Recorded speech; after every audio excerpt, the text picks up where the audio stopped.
Why, hello there, YouTube, and happy Halloween! I am Random Ross, and I have my serial killer shirt on with Micheal Myers. And, of course, this is the final part of Horror Talk, the Halloween franchise. So this is part 7, the Micheal Myers Mythos. So yeah, for the past 6 weeks, and this is the 7th week, I've talked about every Halloween film in its various timelines. Now, how about a mythos on Micheal Myers? So there's like various versions of the Micheal Myers mythos, so I'm going to go over them all. So basically we'll start with the original. So Michael Aubrey Myers, born on the 18th of October 1957 in Haddonfield, Illinois. He lived a pretty normal childhood until the age of 6 years old. On Halloween night, 1963, he put his clown mask on and brutally killed his sister Judith Myers by stabbing her 17 times after she engaged in sexual intimacy with her boyfriend. Michael was locked away for 15 years. According to Dr. Loomis, he spent... did he spend 6 years trying to get through to him, and then the last...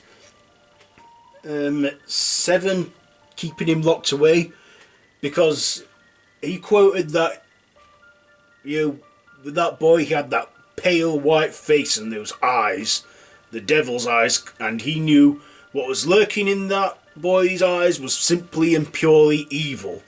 Basically, 15 years later, on 30th of October 1978, Michael escaped and returned home to Haddonfield, where he had his eyes set on 3 teenage girls, Laurie Strode, Linda, and Annie Brackett. And what was Linda's surname? Do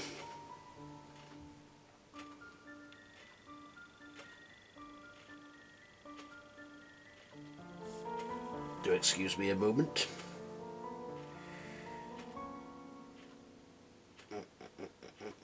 Yeah, Linda van der Klok. Both of those two murdered by Michael by strangulation. Michael continued to try and kill Laurie Strode till his doctor, Sam Loomis, shot him 6 times and he fell backwards and lay there lifeless. Now, in the original timeline, Michael carried on his rampage of murdering, and it was revealed that Michael didn't just have Judith Myers as a sister, he also had another sister called Cynthia Myers, who was put up for adoption after the Myers parents died in a car accident. And that baby, Cynthia Myers, was adopted by the Strodes and grew up to be known as Laurie Strode. And that is when we found out that Michael and Laurie are brother and sister. Now, Halloween 3 has nothing to do with it, but I do have a theory on that, which I did explain in episode 2. So yes, 10 years later, Michael, of course, after being lured into a trap by Dr. Loomis in a gas tank explosion, Michael is believed to be dead, but has actually been in a coma for 10 years. In that 10 years, we discover Laurie dies, and she left behind a daughter named Jamie Lloyd. And then when Michael hears this whilst he's asleep, he wakes up and returns home to Haddonfield. And Dr. Loomis, of course, goes on the mission again to stop him. Of course, they manage to stop Michael, and then on Halloween 1988, after Michael is believed to have been defeated, his niece Jamie brutally murders her foster mother. Basically, for Dr. Loomis, it was reliving the whole nightmare again.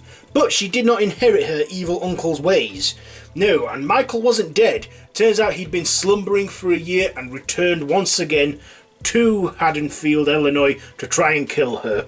You then discover that by the 6th film, he's driven by a curse that urges him to kill his entire bloodline, and he will not stop until he kills everyone in his bloodline. He also gets a son/great nephew after the cult of Thorn that cursed him, make him produce a child with Jamie. Of course, after that one, the timeline is rewrit.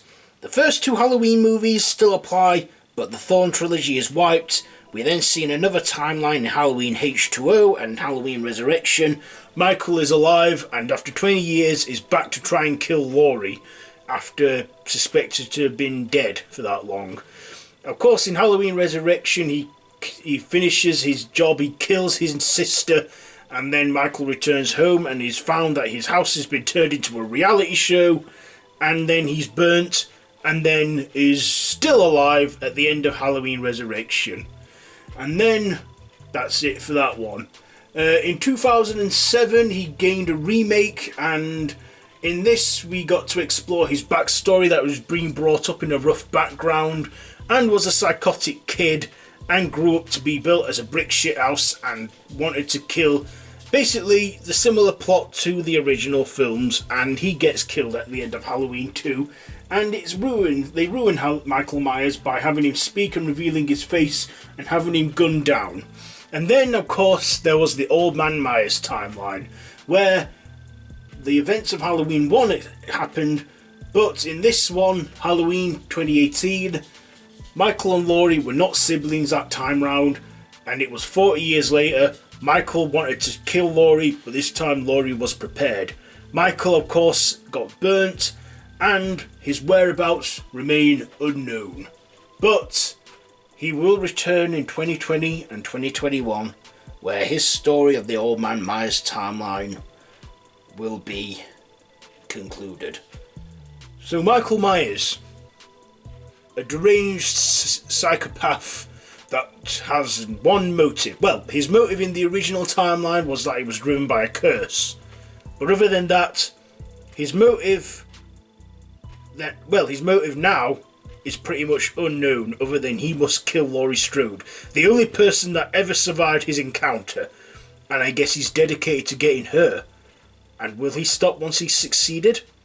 He did it one time in the Strode timeline, but will he in this current timeline we're in?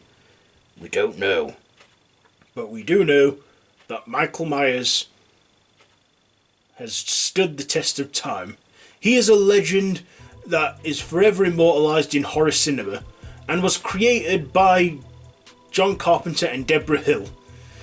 Just meant to be a one-off character, he evolved into this icon we know today. Originally meant to wear a clown mask, they couldn't afford to make a decent mask till they came back with John Carpenter with a Captain Kirk mask that they painted, made the eye holes bigger and took the sideburns off and made the hair messy. I always wonder, was that look of Michael the inspiration for Data in Star Trek The Next Generation? Either way, the mask has gone through various changes over the years, but has always maintained that white, pale, emotionless look with the raggedy hair. And he's always wear the boiler suit, the overalls, with his signature weapon, the butcher's knife or the kitchen knife. And of course, Michael Myers, well, we all know who he is. Even if you haven't seen a Halloween film, you should know of him. Not the actor Mike Myers, no, I'm on about the character, the killer, that is Michael Myers. So, that has been Horror Talk, the Michael Myers Mythos. So yeah, you can watch this entire series now, linked at the end of this video or in the card above here. So yeah, I hope you've enjoyed this series as I have. So yeah, as I said, that's it for this one. So yes, it's been a fun. It's been a fun doing this series, breaking it into various parts and not having to make one massive video. But I hope you've enjoyed this series, and I hope you've enjoyed 31 as well. Guess the only thing left to do now is to have well, the only thing to do is to celebrate the rest of what's left of Halloween. So, very happy Halloween. So if you like this video, be sure to give it a big thumbs up. Don't forget to share with your friends. Don't forget to subscribe to my channel if you haven't already. Please do, and hit the notification bell. All of my social media links are linked down below. So, I've been Random Ross. This has been Horror Talk on the entire Halloween franchise, and I hope you enjoyed it. So, I'll say it once more. Happy Halloween to everyone on YouTube and the horror YouTube community. And until next time, don't have nightmares.